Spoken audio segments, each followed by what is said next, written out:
नाज़रीन, इस वक्त राजा सिकंदर साहब हमारे साथ मौजूद हैं। तारकीन वतन है, मीरपुर शहर, आज इनकी आमद हुई है। तो ये थोड़ा सा अपना तारफ़ लोगों के लिए करवा दीजिएगा कि आपका पूरा किस हवाले से जी आपका हुआ। बिल्कुल, मैं नाम तो आपने मेंशन किया राजा सिकंदर खान। मैं मेरी तंजीम है global Pakistan Kashmir supreme council. मैं उसका बानी चेयरमैन हूँ और उसकी हमने इनफैक्ट पूरी दुनिया में उसकी तंजीम साजी की है। और आज़ाद कश्मीर में हमारे आज़ाद कश्मीर में प्रेसिडेंट हैं, फॉर्मर बैंकर हैं, रीजनल चीफ थे यूबीएल के सैयद शबीर अहमद शाह साहब। वो यहाँ एजेके के प्रेसिडेंट हैं हमारी ग्लोबल पाक कश्मीर सुप्रीम काउंसिल के।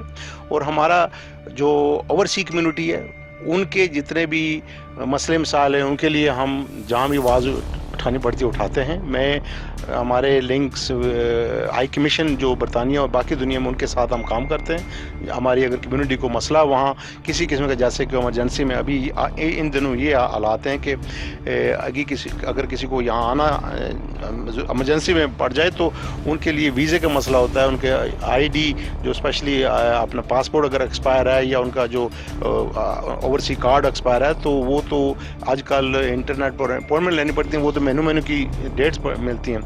तो फिर हम उनको रिक्वेस्ट करते हैं, फ़ोन कर, हमारे अपने पर्सनल तलकात हैं, हम कहते हैं यार ये इमरजेंसी में जाना चाहते हैं, इनके लिए करें, वो कर देते हैं। तो इसी तरह और भी अगर काउंसिल लेवल पर या किसी और लेवल पर बात उनकी रुकी हुई तो हम उसमें उनकी मदद करते हैं। इसी तरह हम कश्मीर के लिए आवाज़ उठाते हैं। मकबूजा कश्मीर में जो जुल्म सितम हो रहा है उसके लिए मैं पर्सनली यूनाइटेड नेशन में गया हूँ मुतअद्दिद बार, वहाँ मैंने आवाज़ उठाई उनके लिए। यूनाइटेड नेशन के बाहर मैंने मुजाहरे किए हैं, यूरोपियन पार्लियामेंट मैंने वहाँ सेशन किए हैं, ब्रिटिश पार्लियामेंट में तो महीने में 1-2 मेरे सेशन होते हैं, मैं खुद होस्ट करता हूँ वहाँ। और एमपीज़ और अपने जितने कम्युनिटी लीडर्स को इकट्ठे करके तो हम इंडिया के ख़िलाफ़ जो भी है करते हैं।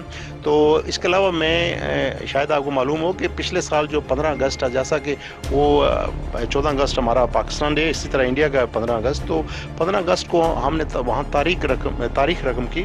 15 अगस्त को हमने तकरीबन 30,000 से ऊपर वहाँ डेमोस्ट्रेशन की शक्ल में लोगों को इकट्ठा किया और वहाँ मुजाहरा किया इंडियन हाई कमीशन के बाहर। और वहाँ अल्लाह का शुक्र है कि हमें बड़ी कामयाबी हुई, इस लिहाज से हुई कि हम पहले मुजाहरे करते रहे, बड़े हम वहाँ करते हैं, कोशिश करते हैं कि इंटरनेशनल मीडिया में कवरेज करें, लेकिन नहीं करते। इस दफ़ा ये हुआ है कि 15 अगस्त पिछले साल के वहाँ इतनी तादाद जब बंदों की हुई तो वहाँ ऑटोमेटिकली सारे इंटरनेशनल जितने मीडिया, प्रिंट, इलेक्ट्रॉनिक सारे आ गए वहाँ।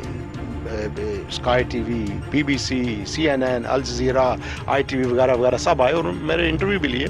और उससे हमें ये फ़ायदा हुआ है कि अवेयरनेस क्रिएट हुई है। उसके बाद उन्होंने BBC ने शुरू किया और उसके बाद बाकी ने भी फॉलो किया कि इंडिया में जो अट्रॉसिटी हो रही है वो एक हफ़्ते में 1-2 प्रोग्राम उन पर करते हैं कि इंडिया में ये जुल्म सितम हो रहा है। और बाकी जो दुनिया की जो कम्युनिटी है उनको पता चला, वाकई पहले शायद उनको नहीं पता था। तो अभी काफ़ी बाहर से भी आवाज़ें उठाने लोगों ने शुरू कर दिए। और अभी आपने पिछले साल यूनाइटेड नेशन की भी जो रिपोर्ट आई थी वो भी इंडिया के ख़िलाफ़ थी। इसी तरह यूरोपियन पार्लियामेंट की वो रिपोर्ट थी वो भी इंडिया के खिलाफ। वाकई उन्होंने कहा कि ये अट्रॉसिटीज़ हो रही हैं, इनको बंद करना चाहिए। और इसी तरह यूके में जो हमारी एक APPG है, ऑल पार्लियामेंटेरियंस पार्लियामेंट कमेटी वो बनी हो कश्मीर पर, उन्होंने भी फैक्ट फाइंडिंग मिशन रिपोर्ट एक निकाली थी। उस पर भी वाज़ह किया था कि इंडिया अट्रॉसिटी वहाँ कर रहा है और इनको फौरी रोकना चाहिए। और जी ये बताइएगा कि कश्मीर तो एक हमारा शार आ गया, कश्मीर नहीं है तो हम नहीं है।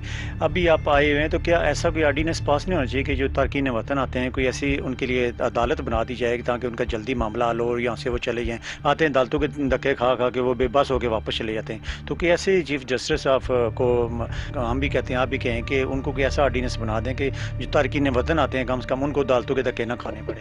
जैसा कि मैंने पहले कहा जी, मैंने पहले भी दरख्वास्त की थी अपनी तरफ से और अभी भी मैं इंशाल्लाह कोशिश करूँगा कि जितना अर्सा मैं यहाँ हूँ मैं इसी तरह चीफ जस्टिस साहब से कोशिश करूँ, मुलाकात करके यही कहूँगा, ये रिक्वेस्ट करूँगा कि ओवरसी कम्युनिटी के लिए स्पेशल ट्रायल्स होने चाहिए, स्पेशल कोर्ट्स होने चाहिए कि उनको विदिन ये टाइम फ्रेम हो, महीना हो, 2 महीने या मैक्सिमम 3 महीने के अंदर अंदर उनके जो भी अगर लिटिगेशन में जाते हैं तो उनको फारग किया जाए। क्योंकि उनके पिछले मसाइल, पीछे बच्चे और कारोबार, ये काम का सिलसिला होता है। तो वो है कि उस लिहाज से उनके लिए ये इंसेंटिव होना चाहिए। जी बिल्कुल, राजा सिकंदर साहब ने बड़ी अच्छी बातें की। कश्मीर के हवाले से भी इन्होंने कहा है कि हमने आलमी अदालत में भी और बाहर के ममालिक में भी हमने जो आवाज़ बुलंद की थी, कश्मीर का मामला जल्द हल होना चाहिए और मीरपुर ख़ासकर जो लोग तारकीन वतन आते हैं, उनके लिए ऐसी कोर्ट होनी चाहिए कि जो बाहर से लोग आते हैं, कम से कम उनको अदालतों के धक्के ना खाने पड़े और उनके लिए एक अच्छा इक़दाम होना चाहिए कि 2-3 महीने में उनका फ़ैसला हो जाए। जी।